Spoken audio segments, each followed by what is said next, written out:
must admit I'm a bit nervous about our next discussion point. I think it's going to get a significant amount of feedback. You're going to upset the Essendon fan. I feel like you're targeting Essendon. I don't. No, I'm not. I'm not targeting anyone. I just feel like the hype around Essendon every year is out of control, and they're a team that does a lot more talking than they do acting. So, and I've actually been complimentary of Brad Scott's language this pre-season. He's just calmed things down. He's put expectations low, young group, new game plan, more defensively minded, all that, and he's just poured cold water on the expectations, which was smart. But then I see yesterday, Zach Merritt's done a sit down with Fox Footy, and he's one player who, holistically, he's been a consistent performer. So to single him out is perhaps unfair, but he spoke about the fact that he had to park his ego a little bit. He felt the system was working for him because he played some good footy, but he changed his whole program last year from when he finished. He got fitter, he got a few more PBs, he readjusted his whole gym program to cater for the way I wanted to run. My attitude and mindset was very much being around the best defensive player at the club from day one, and he's driven that extremely hard, but he also did it without talking about it, and the guys have noticed the shift. I don't want to read that Zach Merritt has changed his game to be the best defensive player at the club. I want to see it, and I want to see it from his teammates, because he also spoke about the fact that they were the worst defensive team in the competition, and I've heard that so many times. In fact, when they were 2-9 last year, Zach Merritt wrote an exclusive column for the Herald Sun. They're 2-9, and he spoke about that and how they're going to drive harder standards. It was the week leading into the 150-game celebration, which you'd remember. He said it's such an important day for the club. Well, they got smashed again. I remember Andrew McGrath going on 3AW and sitting down and saying they're going to challenge each other at the same point in the season and be harder and be defensively harder to score against. They weren't. And then Jake Niall did an article, and I love Jake's work about how yesterday in The Age about how they've readjusted their defensive setups and they're going to be harder to score against and they're going to guard space and all that. You could have read the same article about Ben Rutten and John Worsfold from years before. Essendon do too much talking, Kingy. Is that harsh? No, it's not harsh, but I think we ask clubs to let us in a little. And what are you working on? He would have been asked, Zach, you've won 3 best and fairest. You're a 2-time All-Australian. You've been around for quite some time now. What is he, 27 years of age? Would be, What's happening with your game? Bang, he would have given an answer. What's happening at the club? Bang, he gives an answer. So those little grabs are unfair in isolation, because he's just answering what the fans want to know. The Essendon fans want to know what's changed. So he has to give an answer. But we've heard it before. That's why coaches have come and gone, because they haven't lived their end of the bargain. Yeah. They've had Hurd, Thompson, Worsfold, Rutten, Scott. They've had change. One thing Essendon probably need is stability and a program that has the full backing of everyone at the Essendon Football Club. I feel like they haven't had that for years. There's been splintering groups here and there and whispering behind people's back. I mean, it's just an uncomfortable environment for the players to perform under. So I agree with him a little bit. There is a fair bit of change this at the moment. What does that look like? Well, he would be best placed to tell us rather than us tell him. And you can't wait till you see it. Yeah, well, you might see it. You might see it in round 1. You mightn't see it till round 10. If they had have said, look, I understand we have spoken a lot about being better defensively in the past, and we haven't delivered on that. As a playing group, we haven't. So we've done a lot of talking, and for whatever reason, despite our best intentions, we haven't been able to buy in as a group defensively. We are hoping to change that this year. But until we put it into action and until we play against real opposition, we won't know how far we've come with that work. Rather than tell me you're going to be the best defensive player at the club, because I haven't seen that from Zach. I haven't seen them adjust their defensive system as much as I've heard about it for the last 10 years. And as much as there's hype everywhere in relation to the Bombers, I want to see it with my own eyes rather than read it in an article. Yeah, I agree with that. And I think that when you look at what they're doing through pre-season, they are clearly addressing that. The zoning play, challenging their midfielders to do more, their wingmen to get back first. There's a priority on defence first. They've always been an offensively geared team, and I do think they'll retain some of that even if they don't train for it. But if your leaders aren't doing that, you're gone. So for Merritt to do it is not a shock for me. It should be the standard. It should be a given. It shouldn't be a conversation, which I guess what is your point. Do you just want to see it? Well, you're going to have to wait till, mid-March to do that, to But assess I want that. I'd love that admission from them. I just as I said, like I understand we've spoken a lot in the past, and we've spoken about being better defensively, and we haven't been able to put that into practice. Hopefully, Jeez, a few clubs are going to fall foul of this little rule you've come up with. Essendon's it's not a rule. It's just like I just get fatigued from hearing about. Well, what do you want Hawthorn to say at the moment? What do you want? You know what? I loved what Sam Mitchell said to the AFL website the other day. He gave a real insight, and this is gold sort of stuff from Sam Mitchell about their strategy around rebuilding, because we're all going from the outside, you're mad. And then Mitchell said, if you have the same strategy as every other club, then you're fighting for the same free agents or the same draft capital at the same time. And there's only a limited in the talent pool that you can bring in. So the clubs that have rebuilt successfully, they've done it when no one else is doing it. And I thought, I might not agree with what Hawthorn have done, but I can see Hawthorn have gone, okay, Melbourne are topping up, Port Adelaide are topping up, Geelong are topping up, Richmond are topping up. North Melbourne are already into a rebuild, Adelaide are 4 years into a rebuild. If we're the only team rebuilding right now, that's going to give us salary cap space, it's going to give us top access to draft players, we're going to have capital to perhaps try and attract some free agents. So I loved that. Yeah, it's a dangerous game. Rebuilding. I think but give it I agree 12 with that. months and you'll be saying something completely different. I agree with that, but at least we've got the coach going. But you've got to say something. This is the strategy and why we're doing it now. It doesn't mean you would agree with it, and I don't necessarily agree with it. I think they've cut too deep, but Mitchell stood up there and gone, it gives us a point of difference when you're rebuilding a list and building a strategy. If you're trying to do what everyone else is doing, the resources are finite. So I'm really confident in the direction that we're going. Of course, he's confident in it, but so that's what I did. I did like that. So it's not everything I don't. I think of all the players, Merritt is one that does perform. So maybe it's a bit unlucky to come at Zach this time. Yeah, and it's not individually at Zach. It's just holistically as a club. Because I read his article last year in the Herald Sun when they were 2-9. Okay, there's going to be a shift in Essendon, but there was no shift. I heard McGrath speak really openly and honestly about how they're going to challenge each other. And there was no shift. And then I read it again, and I'm like, okay, is Essendon talking again? And that may be harsh. 0433 98 11 16. If we don't get to our pass marks, the 6 clubs, Kingy, we're going to get in all sorts of trouble. So let's start with Gold Coast. They finished 12th at a percentage of 102. They won 3 out of their last 9 games, and they lost 3 games by under 10 points. They haven't done a whole lot in terms of the trade period other than lose Isaac Rankin, and what has come in hasn't been significant other than Bailey Humphrey with pick number 6 in the draft. But Ben King returns, of course. He kicked 47 goals in 2021. Stewie Dew spoke to us last Friday. He says they're ready to go. Well, how do you say you're comfortable with your list without saying you're comfortable with your list? Do nothing. You draft one player at pick 6. It's effectively what they've done. They're really happy with where they sit, and so they should be. They were disappointed to lose Rankin, but they've gone on with it pretty quick. They were far more competitive against the better teams in 2022 than what they were in 2021. The only way to measure that is via percentage. They were 55% against the best teams in 21 and 85% last year. That's a big jump against the better teams. They had a funny profile last year with their health. They had a dozen players that pretty much played 20-plus games, and then they ended up with the second highest volume of players to play for the season. So the next 10 or 12 positions on that, selected 22 every week, must have spun wildly every week. So they had no continuity there.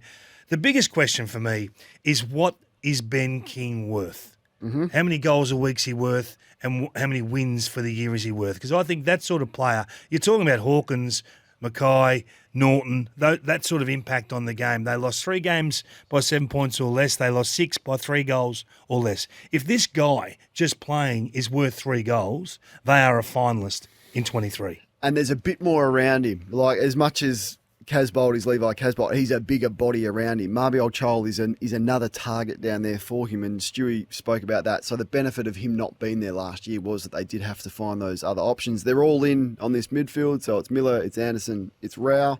They've got some good, small forwards, which I like, and there's a bit of speed there. So, look, a pass mark is finals, isn't it? They've said it, and we've got to say it. They're has ready to be for it. finals. Yeah, I agree with that. They're ready for that. I mean, you just can't keep rolling on into the same bracket of the table year after year. Percentage of 103 last year was really strong. I do think there's some coaching alterations that need to be made. I think they overinvest at clearance and not in contest around the ground. So all their stars are where the ball is at clearance every time. I think they've got to find a way to make these midfielders centre forward players. That's the new black in football. If you need to, who's your Dustin Martin type, or Shai Bolton type that can play a little bit of mid forward, or you talk about Rosie, we talk about Bailey, these sorts of guys. They need to manufacture one, whether it's Rowell, whether it's Anderson. Probably Anderson, isn't it? So Rowell can do it. Rowell wins. Hope so. He wins contests. But he's at the contest. He doesn't spread away. So I hope he can increase his uncontested mark and his delivery inside. I don't 50 want uncontested ball from him. Well, I want him playing forward and out marking or out hunting. He needs someone. some easier ball. He needs to get some easier ball. Otherwise, life for an AFL football is going to be really difficult for him. Lachie Neale wins a lot of contested stuff, but he gets easy ball. Gary Ablett Jr., a lot of contested stuff, a lot of easy ball. It gets really tiresome. If you're winning, tackling 10 times a game and winning 20 contested possessions, that's hard work. I want him some easier ball. Anderson didn't kick a goal in 2021. He kicked 11 last year. That's my point. I hope that goes to 20 plus this year. That's what I'm looking at. I'm looking at these midfielders. Can they be more centre forward players than just clearance players? That's the challenge. The finals are the pass mark for them, and I actually think they'll get there. Do you give them a chance? I give them a chance. I wouldn't be shocked if they made it. I wouldn't think they're going to knock out. That's your new wording. I wouldn't be shocked. You're changing this year. So no, I don't think they'll play finals. Okay. But I think a pass mark is, and that's what we're doing here this morning. Let's go to Port Adelaide. Big year for Ken Hinkley. 11th year at the club. He's out of contract. Those talks will be put on hold until we work out what is going on. They finished 11th with a percentage of 110. They lost their first 5 games last year. They bring in Jason Horne-Francis and Willie Rioli as the big ones in the trade period. Didn't lose a whole lot other than the legend Robbie Gray, whose body was just about cooked. So it's a team we're going to be fascinated with this year, particularly with the pressure on Ken. Oh, if you're going to talk about clubs and players that have talked a lot, I hope you say the same about Port Adelaide. I don't think they have this year. Historically, yes. Come on. Historically, I yes. think every time I open the paper, Jason Horne-Francis has said something else about how good this pre-season's going. Well, he's done 2 pre-seasons in his life. He's just said this is the hardest pre-season. Well, he's doing an article every session and you clowns at North Melbourne think that's a criticism of the club. He's just said it's a hard pre-season, and North Melbourne have taken it personally. He's done one. They would have. Exactly right. So this is the hardest one he's done, and North Melbourne have taken that as a criticism. No, they haven't. They've tipped it. No, North Melbourne haven't said anything. Okay. I've seen a few supporters that Oh, right. Been Okay, upset. that's what we're going to do. Well, Port Adelaide, for me, they've become the Dallas Cowboys. They've got to start winning big games. They win a lot of home and away games. Last year, they obviously didn't front up the first 5 weeks, finished with 10 wins, percentage of 110. They were 2 wins and 9 losses against top 8 teams. They're the games they've got to start winning. They've lost prelims in the past. They've lost big finals in the past. It's time to set a game plan that competes against the best, because it's pointless beating the also-rans and running aground when the whips are cracking. So that's their big challenge. Are they prepared to play like Geelong and trust their back 6 to get it done, or do they continue to kick to the pockets going inside forward 50 and play a safe brand of footy that is a false defensive model? Or do they embrace what Chris Scott has put to the competition and says, if you want to come and compete with the absolute best, you've got to risk losing by a margin on any given day? Yeah, I think they're vulnerable. Their back 6 is vulnerable, which worries me. So they're going to have to defend extremely well, but they want to play more attacking footy as well, which is counterintuitive because there is a risk there that you get burned on turnover. So it's Cleary, I should say, Aaliyah, Jonas, McKenzie, and Burton. There's not really a key defender there like the best teams have, and most of the best teams have 2 when you look at Collingwood and Melbourne and what Richmond will why don't they have them? I mean, they've been building this list for 8 years.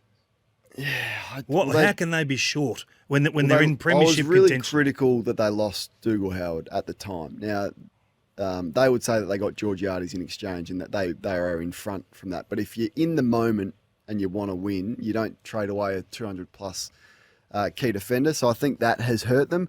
They went for Radaglia in the trade period. they couldn't get him. They went hard, and they couldn't have gone much harder. But Geelong, who was contracted, said no. So that's the area for me. I think the midfield's good. I think the forward line's going to kick a lot of goals. Lycett comes back in. They didn't have access to him last year, so he'll be a handy battering ram in the ruck. The area for me is the back six, and they're vulnerable. I think they down there. I think they have to embrace what the game is now telling you. And Ken's philosophies, when he first came in, he was playing that green light and double green light football. We go, and we keep going. We shift momentum. Even if we've lost control of the scoreboard, we keep going. That is what we're playing now. So it's almost a throwback to what he did do. They've chopped and changed. Pass mark, I'm not worried about whether they win a big final, win a prelim, win against the best teams. They have to be a top 4 team minimum, and a pass mark is win a qualifying final and a prelim final. Yeah, unfortunately for them, a pass mark is probably making the grand final. I agree with you. That is Port Adelaide. So Gold Coast and Port Adelaide, finals for Gold Coast, top 4 or grand final for Port Adelaide. We'll get to the Saints, Carlton, Richmond and the Bulldogs throughout the morning. You can jump on and have your say as well. Fireball Friday. Whew, we're flying through this morning. We love it. The Saints, well, it was chaos last year. They finished 10th in the end, 11-11. They were 5-1, Kingy, and then they lost by 1 point to Port Adelaide in round 7. They should have been 6-1. Remember that game in Cairns that they sold? They beat some good teams. They beat Freo, they beat Richmond, they beat Carlton, and they beat Geelong. In the trade period, they brought in Mateus Philippou with number 10. Liam Stocker also came in as a senior player. Apart from that, there wasn't much. Paddy Ryder was the big one that left. Also, Jaron Geary and Dan Hanbury. So they did lose some experience. And then Ross came in. The footy manager's gone. So there has been a lot of change, clearly, at St Kilda. And they're a tough team to judge on how you think they're going to go this year. Yeah, I don't think they're that tough. I think this was a classic list built to make finals rather than win premierships, and that's the biggest area you can make. They really haven't given their coach over the last couple of years a chance, and you can look at the drafts of 19 and 20, and they were band-aid measures at the time, and now they're going to pay a bit of a price for that. I like some of their young players on the list. I think Owens is going to be a very, very good player. He's a good player. And he played half a dozen games. Having been down there, see Wangane Miller across half back. That'll be interesting. Makes a couple of mistakes, makes things happen. One thing you will get, and I must touch on their pit crew. I think having Rob Harvey, Corey Enright, Damien Carroll, Brendan Goddard down there, I think it's a wonderful pit crew. The education these guys are getting is first class. The facilities are now first class.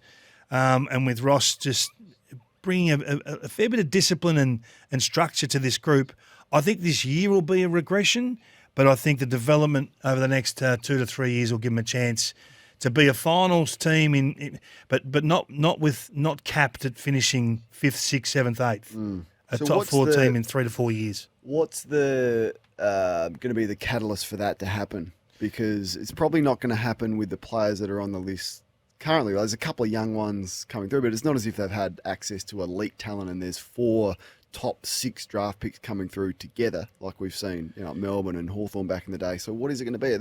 What I don't want to see probably is them to be in football quicksand, and that is finish between 8th and 12th and get a good pick in the draft, but not a great pick. Yeah, and they may have to look at getting aggressive at the end of the season with Billings and Gresham in terms of a trade. Yeah. Sense if they don't perform this year. But Ross will get the best out of this group. I just don't think it'll be more than 8 or 9 wins. And that's a pass mark. Probably is around that. Is that what you want, Saints fans? You can have your say. And Max King's a big one as well. Can they get him fit and firing because he's so important?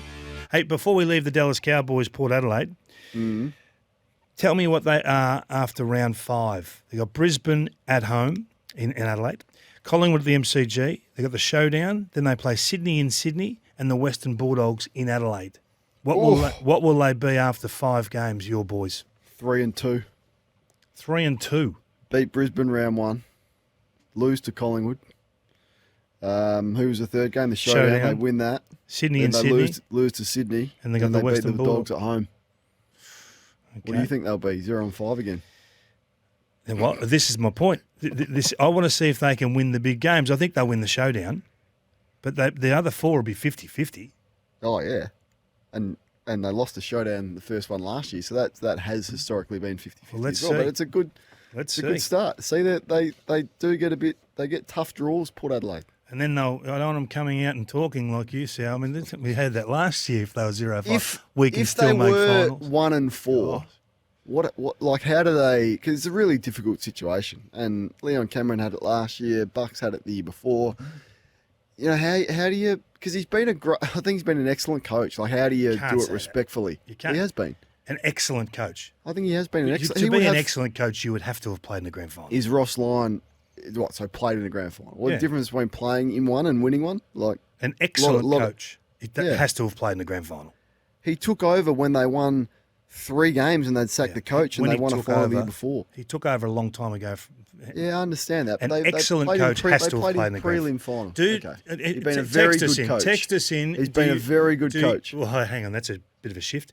So if he's 1 and 4, where do Very you, good or excellent. if at 1 and 4 he's gone, Is he? I would say. If you cannot beat of those teams I just mentioned, if you cannot compete or beat Western Bulldogs, Sydney, Collingwood, or Brisbane, what are you achieving? Yeah, no, I think it's going to be a difficult juggling act for the club. Now, hopefully they don't have to face that situation, but it's going to be a big talking point. I mean, Ken Hinkley is going to be a huge talking point this year. We better keep moving, otherwise we'll get bogged down and we'll end up running out of time because I love talking about Carlton. They finished 9th last year. They had a percentage of 108. They went 12 and 10. So in any other year, not any other year, but they were unlucky not to play finals. They started 8 and 3. We know that. We know they lost their last 4. They got 109 goals out of Mackay and Curnow, which was terrific. We saw Cripps break out and win the Brownlow medal. He kicked 20 goals. That was a big addition to his game. Have they lost much? No. But they've got a couple of injury concerns, none more so than you're big on Sam Walsh and the impact his omission could have on the team. Yeah, and Zach Williams is obviously a huge blow for them in the pre-season period, and he was flying. I know we say that about everyone, but watching all their match simulation work, he was the architect off half-back. I really like the off-season of Mitch McGovern. I think that he could have a significant impact on them winning games of football. He's not just a bit player. Wiedering and McGovern is I think a centre half back fullback combination to die for. It's a big if on McGovern. He just doesn't play. He doesn't play footy. He doesn't play enough footy. He breaks down. And I'm looking at the positive. I'm looking at the positive on this. That if he can big hold if, up, though. It's a big if. But that's what we're talking about. If we're talking about Carlton making a big jump, and I think there's a penchant for more dare with the ball movement for the Blues this year, and for that to be the case, you need to have defenders that can win their own ball and win one-on-ones, and I think those two can do that. Doherty going into the midfield, I think's the shot in the arm this midfield needs, something different in there. He's a beautiful kick and will set them up. They made huge inroads last year with their contest and clearance work. The bottom line is that they lost. I feel like you're big on them. I feel like your pre-season commentary, you're big on the Blues. No, I'm not big on them. I'm big on what they could become if the ball movement holds up and McGovern holds up. I'm worried about no Walsh, no Williams, and they did lose 6 of their last 8 games last year. So sometimes we get caught up in what we saw in the first half of the year and disregard the back half of the season. They've defensively, I shouldn't say defensively, they've definitely improved, but do they have the depth? And the injuries have come early. Do they have the depth, particularly in the midfield, if they lose a couple of stars in there? Yeah, Akers will help in that aspect as well. So he comes in. The question I've got over them is, so we mentioned the goals from Mackay and Curnow. They don't have a deadly small forward, and most of the really good teams do. Like Stengel kicked 53 for Geelong. Keep your eye on Jesse Motlop, mate. He's had a pre-season. It's a lot to ask for him in a really difficult role in, year 2 for him. But he's got tricks and like it. But Cameron kicked 54. Like Papley from 19 games at the Swans kicked 32. Brisbane have got 6 of them. They got so many small forwards, it's not funny. So they got the next after Mackay and Curnow's Cripps. Well, Bailey and Zorko and Cameron and McCarthy, Rayner. They're everywhere at Brisbane. They're everywhere. Yeah, they're going that well. They're moving Rayner to half back. No, right. Well, I think that's a mistake. But they got 18 goals out of Fisher. Now, Jack Martin was supposed to be that player, but he hasn't been that player for Carlton. That's just a query I've got. Who's going to be a deadly small forward? One that you really have to put some time into at the Blues would be a question for me. Pass mark is to win a final. Pass mark win a final, yeah. Well, I'm not big on the pass mark for Carlton. For me is awkward because I do think they've got a high quality list that's there for the now. So I think they're in a rush to get there, but I still feel like they're a couple of players away. Oof, So what's a pass mark? Pass mark for me is to make finals again. Okay. Again? Well, But, it's yeah. been a while, sorry. Not again. I'll take again. Take again off that, please. Blues fans. We're not live, are we? What is your pass mark? I'm interested in this. I think it's definitely win a final. Kingy says it is to just make the finals. Let's get to the Western Bulldogs as we work our way through the middle six. They finished 8th last year at 12 and 10, and they were 41 points up, would you believe, in the elimination final against Fremantle and lost. The big ins, Liam Jones comes in, Rory Lobb comes in to bolster their key position stocks and take some pressure off Norton, and also for Jones's case to bolster the undersized defence in the past. They did lose Josh Dunkley, who's a big one. And when you asked me about Port Adelaide's first 5, Kingy, I want to do the same for you with the Western Bulldogs. The first 6, what are they going to be after 6 rounds? Melbourne, St Kilda, Brisbane, Richmond, Port Adelaide and Fremantle. Those last 2 are away. They'll be 3 and 3. Okay, it's a tough start. It's for a the tough Western start, Bulldogs. isn't it? Yeah, they've got to hit the ground running. I just wonder what the loss of Dunkley does to them, to that midfield. He's their defensive midfielder, if you like. He's the number 1 tackler at the Dogs. He's top 3 in most other indicators in terms of clearances and contested footy and those sorts of... Just on him, that the Brisbane Lions have highlighted a stat that I had no idea about. Apparently, he's like number 1 in smothers over the last significant portion of time. He's laid more smothers than any player in the game. Now, we would not have usually celebrated smothers, but clearly Brisbane have identified his defensive capabilities, and they've highlighted that already, and they're at pains to point that out. I think when your weapon, which is the Dogs' weapon, is being the number 1 clearance team last season, so they were +8 clearances on their opponent week to week, and +10 post-bye. So if that's your strength area, do they lose some of that? Does that dissipate now that they lose an elite player like Dunkley, who was a best and fairest winner? I think the loss of Lockie Hunter will hurt a little bit. I know there's not a lot of conversation about that, but a quality wingman. The wing role is there's a real science to playing the wing role. I know it's not recognised largely outside of clubland, but I just think that he's a bit of a loss. I'm impressed by the pre-season of Jamari Ugahagan. I did say to you last week that I think he can become Jeremy Cameron-like with his ball use inside of 50, play a bit hit higher. Adam Treloar's been unsighted for large parts of pre-season, so that scares me a little bit as to how well he comes back. But they've got to find a way to disrupt the opposition moving the ball. Didn't have a player inside the AFL top 40 for intercepting last year. Not one. And that's a real hole. That's a real flaw. Everyone just says Liam Jones will come in and that's what he'll do. Have you got the top 40 in front of you there? Like, who was the number 1 interceptor? It's a question without notice. Is your champion data stuff loads. But that's a big stat. If you play finals and you don't have one player in the top 40 as an interceptor, that's a big stat. They've just got talent everywhere though. I keep coming back to talent will win your games of footy. Like Norton could explode this year. If Ugahagan can stand up and if Lobb can stand up to an extent, Aaron Norton could be the big beneficiary of that. I really enjoy the way he plays his football, kicked 51 goals last year. That could go to 70 this year. Sam Taylor was number 1, Sicily number 2, Darcy Moore number 3, Tom Stewart number 4, Paddy McCartan at Sydney, Jeremy Howe. Like that's what we're talking, that level of player, that level of influence. But this is the first time that Luke Beveridge has had tall options to play with. So that's exciting if you're a Dogs fan. He's coached 8 years, Bevo. He's made finals 6 of the 8 and made grand finals twice. We all know that. But the other 4 times they've been in the finals have been out first week. So I just wonder if there's some structural work needs to be done. Clearly that intercepting player needs to be found and realised by the Dogs pretty quick. Can't be Ed Richards or bust. Liam Jones can be that player, and Darcy's probably not ready to be that yet, but there wouldn't be a player in the league that you could be more excited about than Sam Darcy. So with his capabilities, look, they've got everything. The Western Bulldogs, for me, finish top 4 in the home and away season and make a prelim final was a pass mark.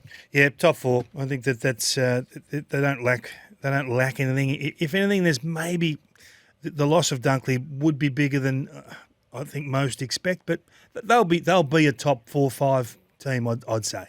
Let's get to the Tigers just as we're waiting to get Stephen O'Keefe up, because we haven't done Richmond, who finished 17th last year. They went 13-8 and a draw. And, of course, they lost to Brisbane controversially by 2 points in the elimination final. Coming in, the big ones, Taranto and Hopper to bolster the Richmond midfield. Haven't lost a whole lot, apart from Shane Edwards. When I say haven't lost a whole lot, what a star of the competition he was. But he's retired and got the most out of himself. Josh Caddy goes out. Jake Hartz is another one who played some footy. But Richmond, their midfield is stacked. I've got a few question marks over them, but I'll let you go first. I think that Damien Hardwick will be able to win in different ways this year. He's had the intercept game down pat, and they are a scary opposition when they move that ball by hand, and with those fleet of foot half forward flankers and half back flankers doing what they do. So Taranto and Hopper come in. There's your midfield. There's your midfield brutes. Can't rely on Prestia. He's missed 12 games in 2020, 13 games in 21. Yep. He only missed 4 last year. Come third in the best of fairest. That's how important this guy is. But if you don't have to rely on him being fit and healthy every week, and you've got Bolton, Short, Baker, Dusty, you've got Pickett that can go in there, Sonzi, Dow has had a good pre-season, Prestia, as I mentioned, you've got genuine midfield depth, and I think that's the luxury that Richmond are going to throw at the opposition week on week. They're in for a big year, the Tigers.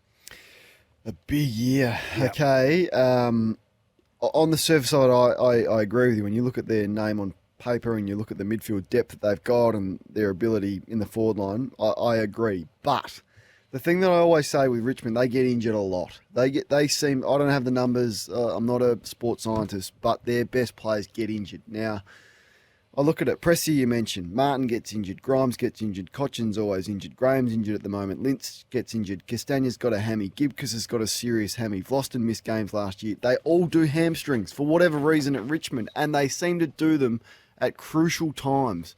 So provided they stay sound, and not everyone is sound for the whole season, but if they get the majority of those players to play 18 plus games, then yep, I reckon they'll be in the mix. But if not, it can go wrong pretty bad for Richmond injury-wise. I think Tim Taranto will announce himself as a bona fide star of the AFL competition under the bright lights of the Richmond Footy Club. He's 25, 114 games. He's entering the prime years. He's never been All-Australian. He's another injured player. He gets injured as well. Really? Taranto, yeah.